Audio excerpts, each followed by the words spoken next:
Ba't umiiyak? Gusto mo ang pakiramdam eh. Sino? Alright, I said your name. Alan Alvarez. Sino yung mukha? Hindi mo man napunasan? Hindi mo nakita? Mahapdi nga yung mukha niya, naiyak nga. Hello? Siya na nga lang pinagpupunas ko sa sarili niya kasi pag ako naiyak siya eh.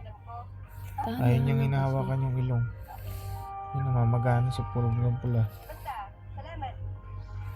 Wala naman matulog.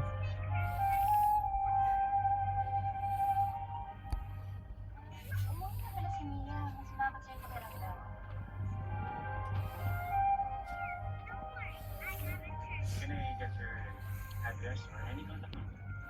Sorry sir, hindi namin pinapamigay ang mga personal contact. I know. I understand.